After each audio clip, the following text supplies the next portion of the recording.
Well, Kieran here from Speaking Spurs, talking all things Tottenham on another day of frustration for Tottenham Hotspur fans everywhere. Welcome to the channel. If you haven't done so already, please subscribe. Don't forget to hit the video with a like and leave your comments below where we can all vent about this ongoing merry-go-round and circus act at Spurs. You know me, I like to stay positive most of the time. I try and look at both sides of it, but do you know what? I mean, I've completely had enough of this transfer window. So we're 27 days in. 27, 28. Do you know, I can't even remember anymore. Don't care. We are coming towards the end of the window. It closes on Monday, and the closest we have got to signing a player is a deal that has been agreed for Ollie Tanner from Luz FC. That's, we've agreed the fee with Luz. But Ollie Tanner, as of yet, has not 100% said yes. There is no signed paperwork. There is no shirt being held up. And again, he's one for the future anyway. So it's not someone that's going to come in and immediately help the squad. So that's, I suppose, the positive-ish bit of news. But let's talk about those failed bids and the messing around. So Adama Traore, we wanted him in the summer. Didn't go near him because the fee was too high. We wanted him in this transfer window and were haggling over the sake of, £5 million? Haggling over £5 million. Traore at the time, personal terms were not a difficult thing. He would have come to Spurs. Probably wasn't too happy about the change of position to a right wing back from a right winger. However, to play for Tottenham over Wolves was an upgrade for him, and I think he was happy enough to accept that, to take the next step in his career.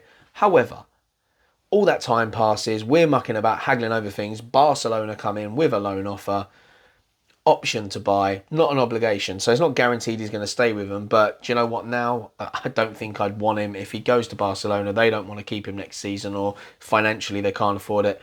I don't want him. He's made his decision. We waited too long anyway, so I'm not happy about that with the club. So that option, gone.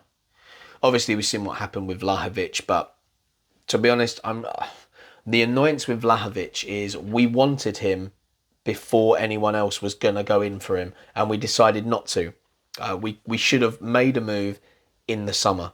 Everyone wanted to wait to see if he could have another season of excellence in Syria, and he is. He's still smashing it. And all that happened was transfer value kept creeping up. More clubs came in for him. Arsenal came in for him. He wanted to go to Juventus. He was going to run his contract down to go to Juventus if he had to, which left Fiorentina with no choice but to sell him to Juventus once they realised that was his dream destination. However, I think in the summer, had we pushed and tried to strike a deal straight from the off, I think we would have been seeing him possibly in a Spurs shirt. Now let's move on to Luis Diaz.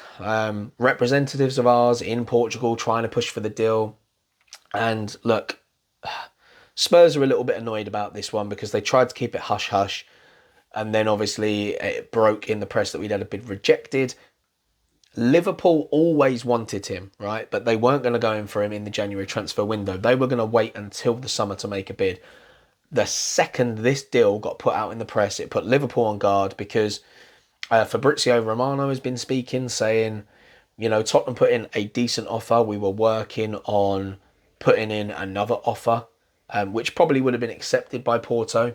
We were just testing the waters to start with. You know what Levy's like, tries to get a deal. So I'm not angry in that perspective. I understand Spurs' frustration that the story broke. The problem with that, Liverpool then panicked, thinking, well, we're not going to get him in the summer now if he goes to Tottenham in this window. So that prompted them. They just put in a bid, blew us out the water. And, if Diaz has got the choice between Tottenham and Liverpool, who do you think he's going to go for? Obviously, Liverpool. Champions League football. We don't know where we're going to end up come the end of the season. Fingers crossed it'll be within the top four, but we don't know. So of the two clubs, the more successful club in recent history, Liverpool. The last few seasons, they have been better than us. It's a no-brainer for him. Personally, I don't think they need him. They've got enough quality in and around those positions. So, it is what it is. I think he would have got more game time at Spurs for sure. But that's where he wants to go. So their official bid will go through at some point today or tomorrow. And then I would expect a medical. Liverpool, they're going to have their representatives go over there to try and finalise a deal. So that one's done. because once again we were too cautious about things. But the fact is, if we'd have put the proper bid in first time round, it'd have been accepted, paperwork would be done, story would have broke, too late for Liverpool. Next one I'll move on to is, it's an interesting one. It's not someone we've bid for, but there has been a story come out, but it doesn't seem too reliable at the moment, and I think this will be a last option if we go for it.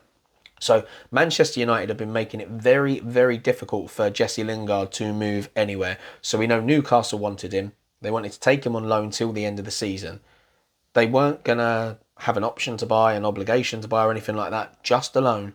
Manchester United were happy for him to go on loan there. However, they wanted a clause to go in that if Newcastle managed to stay up, they wanted them to pay £12 million for the loan as like a survival payment, which I think is absolutely disgusting. It's just taking advantage of the fact that Newcastle have got money, which is initially what everyone would think, and it's not them taking advantage of the money situation at Newcastle whatsoever.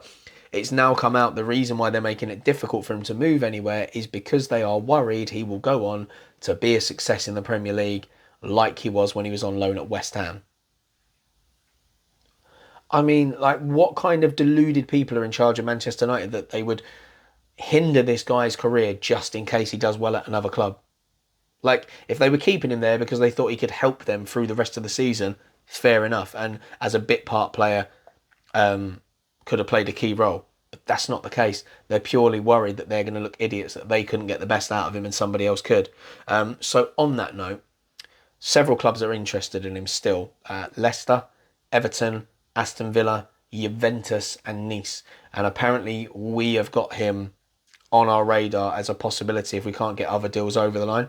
Personally, I wouldn't be too disheartened if we were to go for him and get him in. Manchester United obviously playing hardball. We're going to have to pay an increased fee. But at this stage, I think it's probably a decent move. He knows the Premier League. He was good at West Ham last season. He's willing to work hard. He's creative. He can score goals. He can get assists. So, that one is something that's on the back burner right now, but it could be a possibility. So just keep your eye on that on the last couple of days. Moving on to a couple of Juventus players. So we spoke about Dejan Kulusevski earlier in the window. Obviously, with the Luis Diaz deal going completely kaput, we have turned our attentions back to Kulusevski. Now, there are a lot of people out there that I've seen moaning today that are really unhappy about this. Look, Luis Diaz would have been a fantastic signing. It would have been a marquee signing. However, we were already looking at Kulusevski as an option. But from his previous comments, and Paratici will know this because he's the guy that signed him, he prefers to move in the summer rather than midway through a season. I mean, he's 21 years old. He's already a Swedish international. He's a good player. He's, just hasn't been used as much this season. He had a fantastic season at Parma. So, look, there's a player in there. I think he could work at Spurs. He can play in a few positions, so it kind of solves a problem there. No, he's not Luis Diaz, but he was someone that was on our radar anyway, so don't be too disappointed, because there's a possibility we would have gone in for him in the summer anyway. But he was somebody we were looking at before we thought there was a possibility of signing Diaz. So, at the end of the day, it's not too much of a bad one. Now, the other Juventus player we're being linked with, and quite a lot of Spurs fans have made it known that they're not happy about this, because obviously we had links to Vlahovic, Luis Diaz, is now Morata. So he's on loan at Juventus from Atletico Madrid. Things aren't, it's one of them. He didn't have a great time in the Premier League. He's still a decent player. I don't think he's going to want to come to us. Barcelona are looking at him as well. So, Barcelona could potentially scupper another one of our deals. Although technically, with Adama Traore, they've also got Frank Kessie coming in. So that's another one that was scuppered. So it could be the third deal of ours. Obviously Atletico would rather he not go to Barcelona. They're not going to want him to stay in the league. But Morata's not going to want to play second fiddle to Harry Kane. So unless you've got Conte wanting to play two strikers all the time instead of playing with the attacking three, then I can't see Morata wanting to come to Spurs as his first option. It is a possibility. Yes, he didn't have the best time in the Premier League before, but, we'll see. Things happen. Players mature. They do things differently second time round. It's not the most exciting, I know, because of his previous, but Yeah, there is a player in there. So that one is a possibility, but not something that's really being pushed. Then another Juventus link. So whilst we were talking about Kulusevski, under the radar, we quietly asked about Rodrigo um, Bentancur. And this is another potential loan we're looking at. Juventus straight away shut it down. Villa have put in a bid for him as well, around 20 million, which was rejected. So they want more. He's a fairly decent player. He gets good game time for Juventus. I think he's a better option than Amrabat, who obviously we've been heavily linked with, and that deal has been ready to go for quite a few days now. We're just waiting for either Dele Alli or Tanguy and Ndombele to go out the door before that one can be granted. But moving on to him, Amrabat, although he's not the most exciting, he would fit in a Conte system, which I spoke about previously. Things are starting to get a little bit stressful with that because apparently other clubs are now in for Amrabat. Now, if I was Daniel Levy, I would just get on with it and get the guy in. You know, we've had guys go out the door. I know their players have gone out on loan. Niall John has gone to Charlton. Jack Clark has gone to Sunderland on loan, which I think will be a good one for him. Sunderland have got a new approach where they're trying to reinvigorate players that have gone on to clubs and it hasn't quite worked out. They're going with the young model, so I think that'll be a good move. Niall John, I think that's a good move for him as well. But in terms of that, I think if we get Amrabat in, that will force Tanguy and Dele to really ramp up trying to get out the club because they will essentially get no game time at all. Now, we accepted a loan offer from Valencia for Tanguy and Ndombele.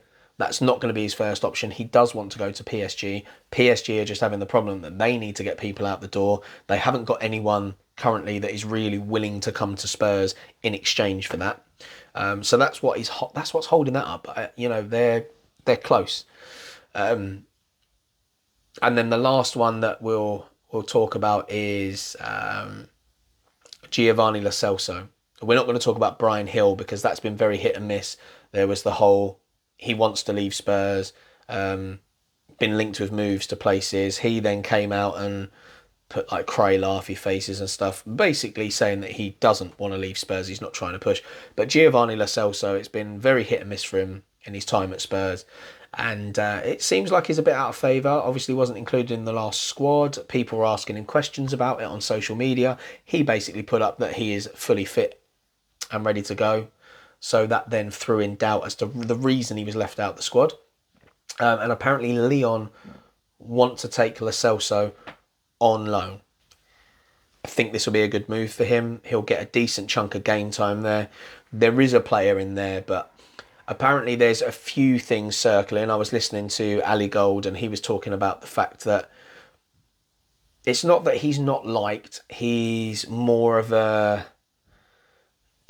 in an inward person. He's not the life and soul of the party. You know, you've got players like Lucas Moura, Sonny, that are very much loud. I mean, Doherty seems to have be a player that was in there that fit him really well. Serge Aurier, when he was there, was very much a bit of a clown and a joker. Whereas, you know, Lo Celso's a bit more of an introvert, keeps himself to himself, which probably hasn't done him any favours within the squad.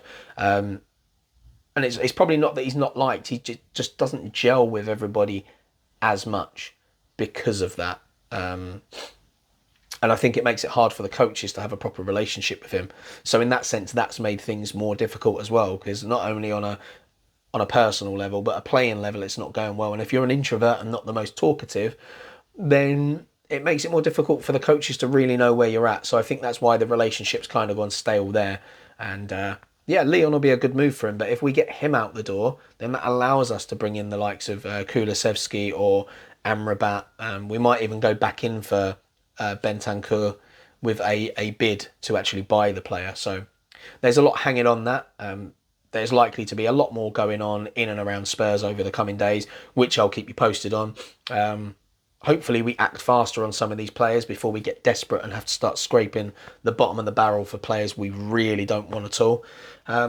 Also, just to let everyone know, I am thinking about, it's not set in stone yet, but I'm thinking about doing a live stream on YouTube for on Monday evening for the transfer window. So if you want that to happen, Let me know in the comments. Don't forget to support the video with a like. The more thumbs up I get, then I'll know whether you want it or not. So if we get a certain amount of thumbs up on this video, I don't know what that'll be yet because I don't know how many people are going to watch this one.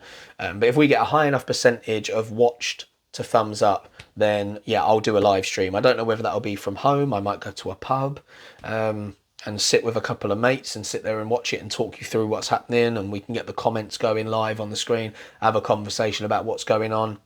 I mean, if I could have got the day off work, I'd have gone to the training ground to do a live stream, but I don't think that's going to be a viable option. But we'll see. I might have a conversation and see what I can do. But, you know, let me know with the thumbs up. Post your comments below. Don't forget to subscribe to the channel to support.